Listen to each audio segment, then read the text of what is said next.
Question 6 that we talked about yesterday. Did I give you another example of that besides just this television audience question? No. All right, well, we'll go over one more example of that. This is going to be an extra credit question. I won't remove it from the test, but I will make it extra credit. Okay? But let's do the same idea, and I'll move down here to some blank space. So, suppose we have 90 players on a football team. Okay, 90 players on the football team. And 10 of them are going to be drug tested.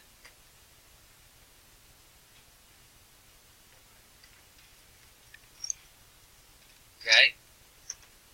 The question is, what's the probability that the 5 captains are chosen? What's the probability that the 5 captains are chosen? So we are basically splitting this into 2 groups. There's the 5 captains, and how many other players? 85 other players. Now remember, folks, this is a combination. We do not care what order the players are chosen. So, we know that we have 90 players, and choosing a group of 10 of them will be the denominator. That's all the possible 10-member groups of the 90. I'll see what you can do based on what we did on the previous question to see if you can split that numerator up. Okay, question 7. What? Okay. So this is a very large target, folks. This is a 16-foot diameter circle. 16-foot diameter circle. That's pretty big. Okay. At first I thought it was inches, but then I realized it was feet. This is question 7 on 9-2. Okay. That was from yesterday. Okay, so I would have thought you would have still had it. Okay. Now, so it's a very large target. We are going to try to pick a point on this. Let's suppose it was a dartboard. Now, in order to miss a 16-foot target, you've probably got to stand a long way back.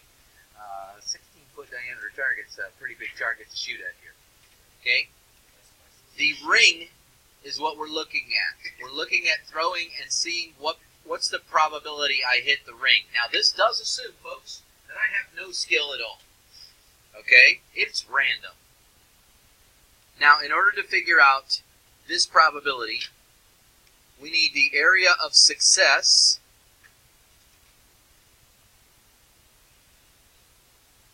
over the total area. Well, that's no different than like we were talking about with the purple and white flowers.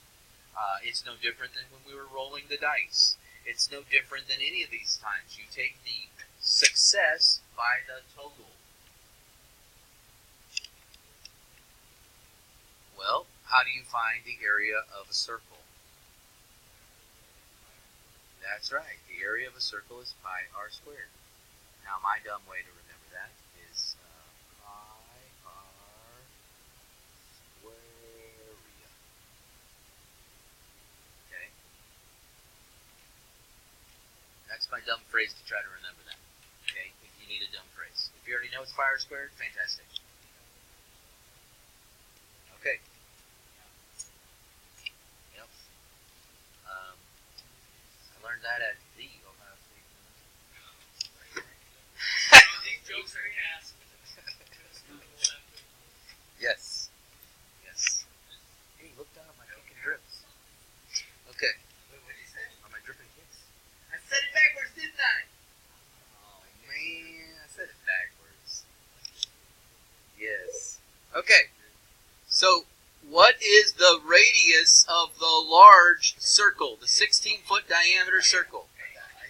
That's an 8, right? Pi times 8 squared. Now to find the area of success, the red ring, we'd have to take the big circle minus the little circle. Okay, so we already know that the big circle is pi times 8 squared. What's the diameter, or what's the radius of the little circle? Pi times 6 squared. Now, how many pies? I know the bottom's 64 pies. How many pies are in the top? How many pies are in the top? Are you kidding me? Come on.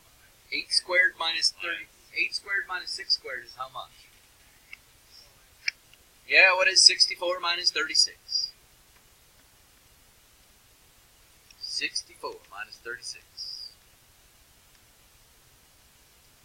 28. So we have 28 pi over 64 pi. Does anything cancel out? Ah, the pi's do. Folks, your answer to this question is 28 over 64. Now, can you give me the decimal of that? Because it might help us to understand, or at least think through this a little bit. But I would accept 28 over 64 as the final answer. 0.4375, right? Or I could write down 43.75%. So now what amazes me about that, folks, when you look at that, do you realize that you have almost a 50% chance of hitting the red? But when you look at it, you just don't really think that almost 50% of the area is tied up in that red ring right there. I just found that a little bit interesting.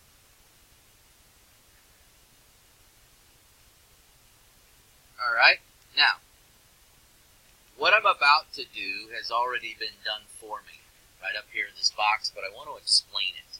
So, as we go through this question, if you're saying, man, this is a lot of work for this question, well, remember, most of this work has been taken care of for you by that picture.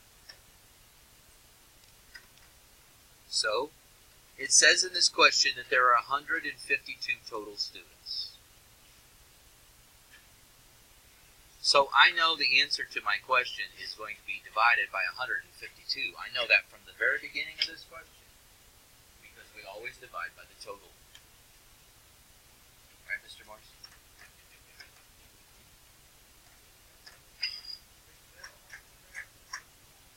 Okay. The math, the people out of the 152 that are taking math are 99. We'll get there, Mr.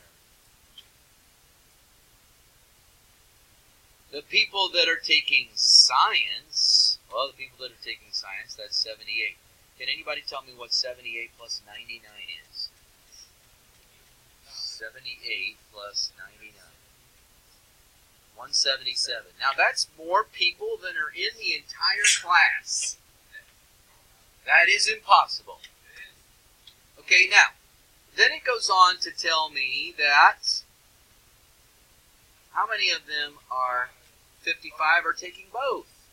So what they have just told me is that 55's in the middle. That's why you see that number in the middle of that. So where do you think they got the 44 from?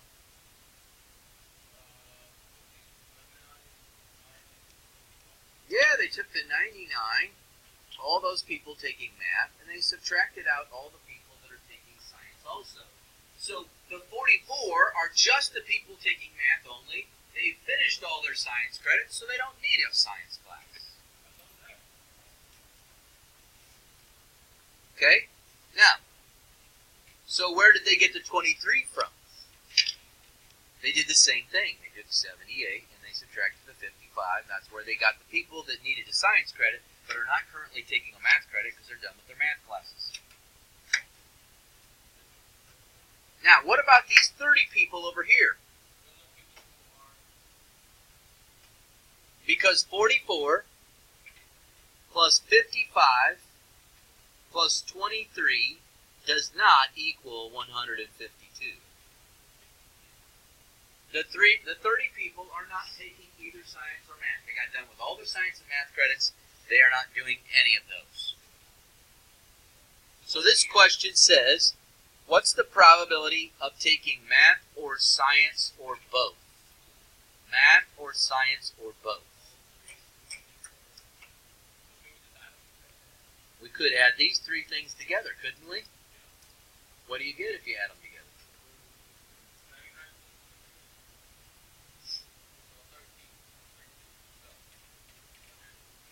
122.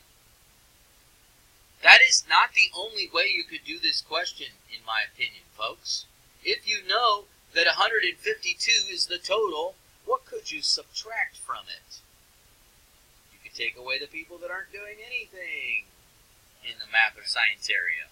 So I don't care whether you add the three sections together from the graph or you subtract the people who are not. What?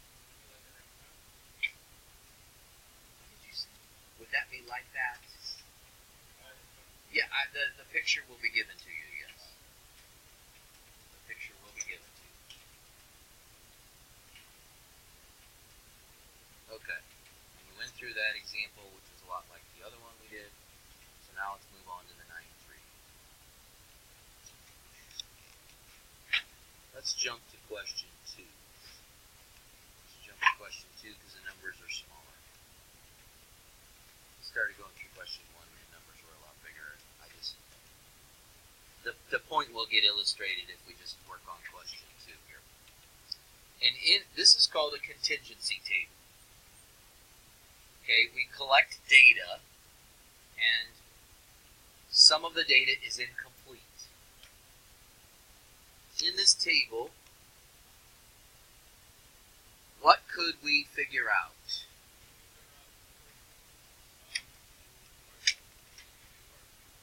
We could figure out this one right here. Because those two have to add up to 14. So what is that one? That's 11. Okay? Where should I go next? The total of that column, right? What is the total of that column now? 17. Which first one? C1 total? Yep, we can fill out that one now. What's that one? 18, is that correct? Okay, good. Yeah, we could do that one. And then we can figure out this one, right? Okay.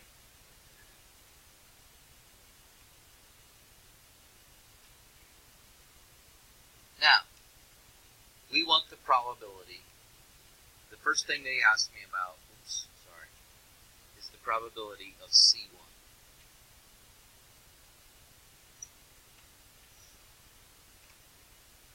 Probability is C1. Now look at the table. What do you think is the probability that you're in this category?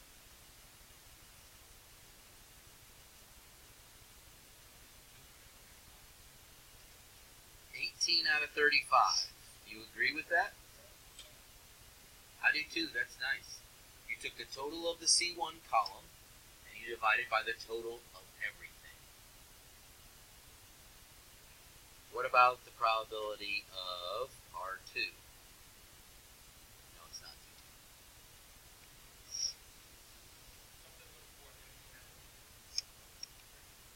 So now we're in that row right there. No, the whole row. Look at the total of that row. 21 over 35. Okay, now try to answer the last question. Probability of C1 and R2. See what you can come up with. Use the table. Okay.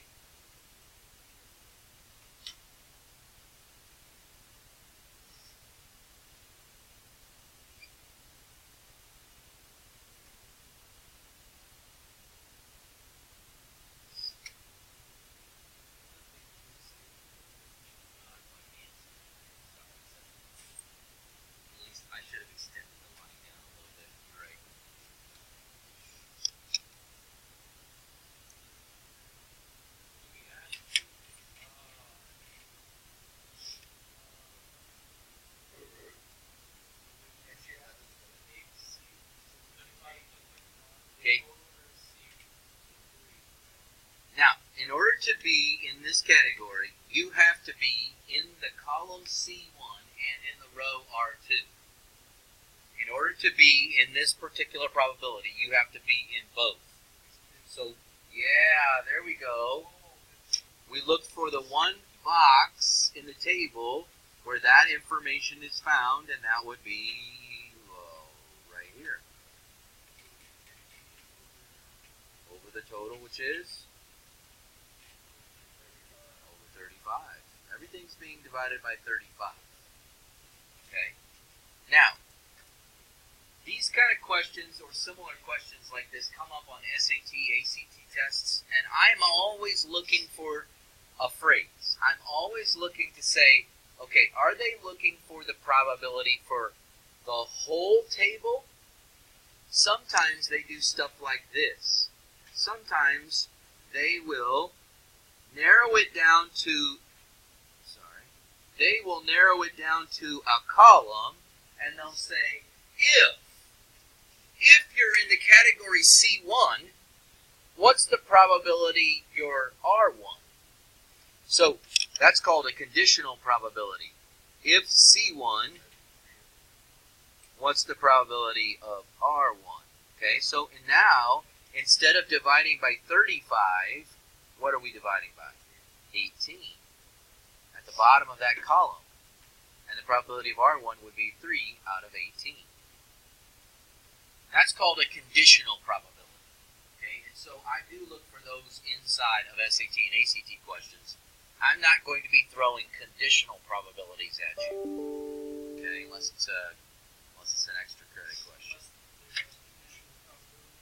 Yeah.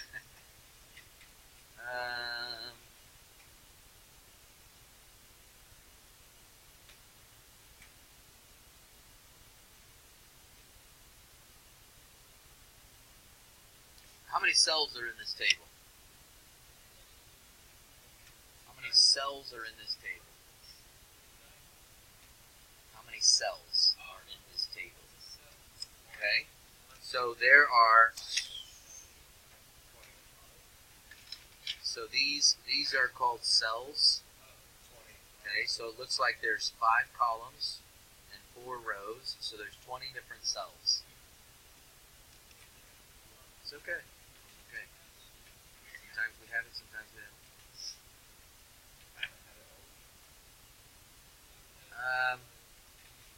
How many players are on the roster? 69 players in this particular roster. How many players are rookies? 13. How many players weigh under 200 pounds? Under 200 pounds. Under 200? No, 15.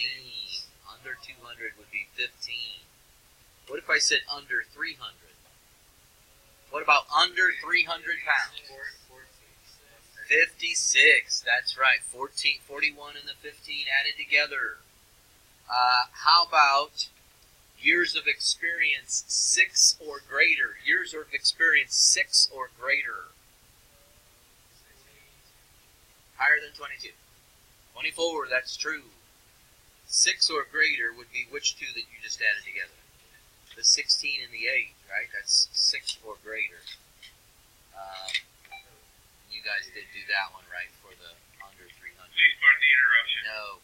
Attention students, as we head into tomorrow, the last saving for spring break, I would like to point out a few reminders regarding cell phones and electronic devices. If you obtain a cell phone violation tomorrow, you will not be eligible to retrieve the phone until after spring break. I realize your phones are very valuable to you, so it is imperative that you heed all cell phone rules. All right, now, let's see if this has anything interesting to offer us besides the same types of questions we were looking at.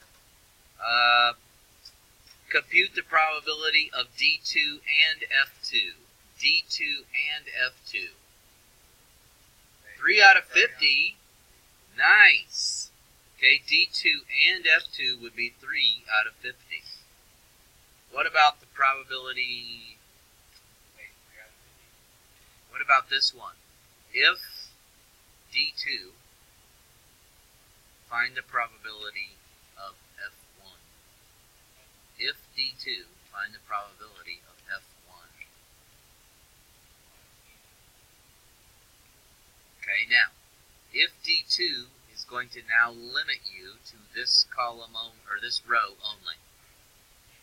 That's why they made that if statement. It would be 19 out of what?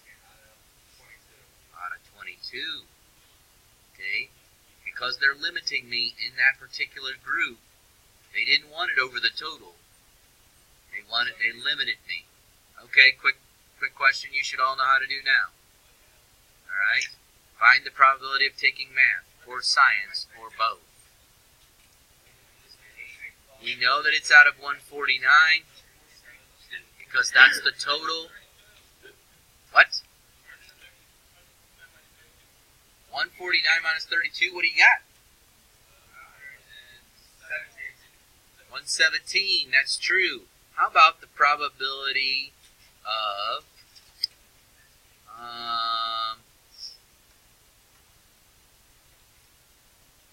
math and science?